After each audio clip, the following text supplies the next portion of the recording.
Today, I'm reviewing the Royal Hawaiian Hotel in Waikiki Beach, one of the oldest and most luxurious 5-star hotels in the area. But starting at $800 a night or 71,000 Marriott points a night, is it worth the money? Let's find out. We booked their basic garden view room in the historic wing, and also just to note, I do have Marriott Gold status, which technically entitles me to a complimentary upgrade, but they didn't have any available rooms to upgrade us to, so if you also have status, then don't get your hopes up. The first thing you notice is that every room has a very cool carved wood door, and stepping inside, the room is quite small, slightly dated, but overall the furniture and decor is high quality. It was also nice and clean as well. However, and this is probably the biggest complaint I have, so I'll get it out of the way first, the walls are paper thin, so we could hear every word of the conversation the couple next door were having, and they could probably hear us too, so that is really a big negative. Paying $800 a night for a 5-star hotel, the least you can expect is a bit of privacy. Aside from that, the room itself is good, and they gave us these pink Royal Hawaiian thermos flasks for free, so that was cool. There's also no minibar and an empty fridge with plenty of space, which is a breath of fresh air after staying in other hotels in the US with pressure sensors in the fridge, who will even charge you if you want to put your own food in there. You also get the usual kettle and coffee maker with glasses and mugs.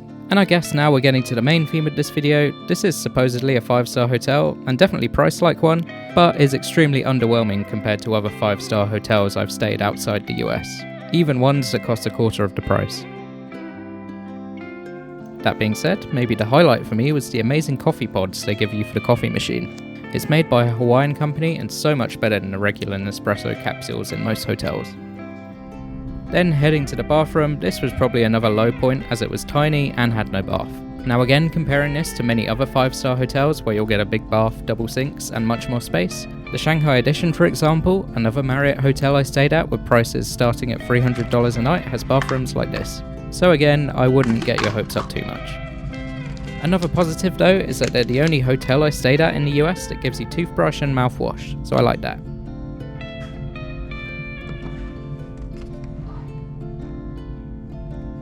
And lastly, in the bathroom, there's a pretty average shower. Now of course, this is just one of the many rooms available here, and you can stay in the older historic wing like we did, which has much smaller and more dated rooms, or the newer Mailani Tower with bigger, more modern rooms, but maybe a bit lacking in character. Here are all of the rooms available in each part of the hotel, and honestly, if I was staying here again, I would probably opt for the Mailani Tower. The rooms are slightly bigger, look more modern, and they have balconies with proper ocean views. And most importantly, a bath, so basically better in every way. I guess the only downside is it's a bit further from the centre of the hotel, but even in the main wing, you're walking through a lot of corridors, so it's probably the same. Comparing the prices on a random date though, the Mailani rooms are about $200 a night higher, which may or may not be worth it to you.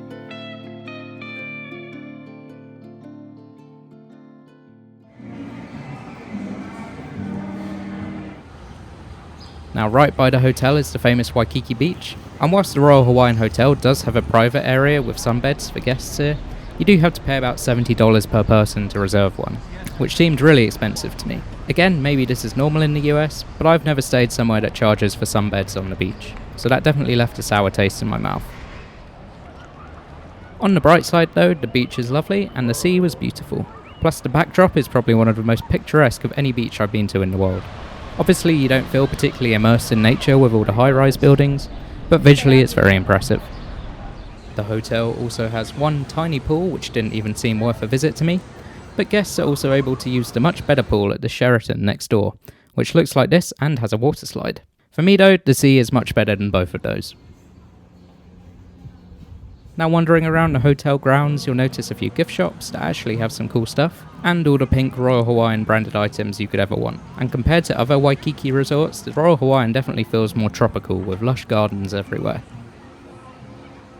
When it comes to dining options at this hotel, there are quite a few, but I wasn't particularly swayed by any of them, and we ended up only going to the Royal Hawaiian Bakery and the Mai Tai Bar.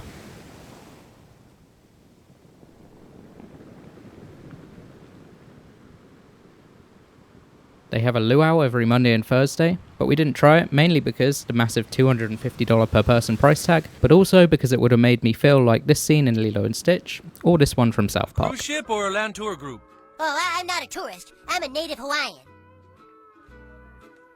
Butters.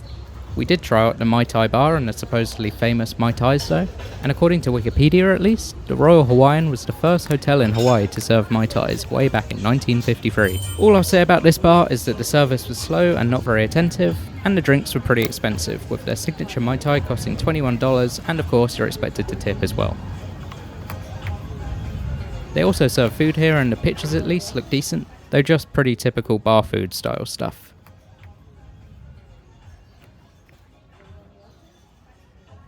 Then this is the Mai Tai, looks good and tastes good, also very strong. Then there's the Royal Hawaiian Bakery, actually a very nice little cafe in the centre of the hotel grounds, and on check-in we also got given a $5 voucher to use here. They have some nice drinks and a lot of pink coloured bakery items and good coffee, so no complaints from me. But be warned, it gets extremely busy as everybody's trying to use their $5 voucher, so arrive early if you can.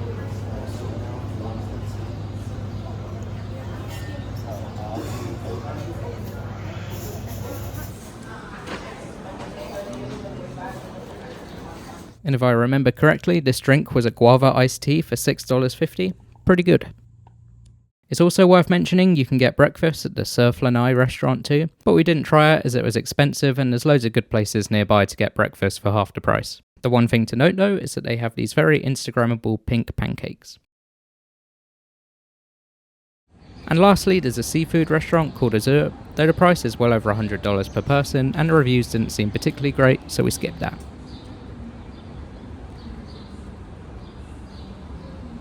Now location-wise, the Royal Hawaiian gets a 10 out of 10. Right in the centre of Waikiki, within walking distance of loads of food and shopping places, including the Royal Hawaiian Centre and International Marketplace, both of which have some great food. I'll show on screen some of our favourite places we ate at alongside some shots of the local area. So to sum up, the Royal Hawaiian is a good hotel and has a pretty cool history, and this kind of goes for all hotels in Hawaii in my opinion. It is so expensive to the point of not being worth it for me. This is not an $800 a night experience, and I've stayed at nicer 4-star hotels in many parts of Europe and Asia. Now Waikiki Beach is obviously a huge resort area, so there are a lot of alternatives if you don't fancy staying at the Royal Hawaiian. Sticking with other Marriott options, I would say the Moana Surf Rider looked very impressive and is slightly cheaper, or you could go for the Sheraton Waikiki Beach right next door for a more modern property. And other than that, the Hale Kulani is supposed to be pretty good, and almost next door too. Or further afield, the Kahala looks really good as well. But that's it for this video. Please like and subscribe if you enjoyed, and leave a comment if you've been here or have other Waikiki recommendations.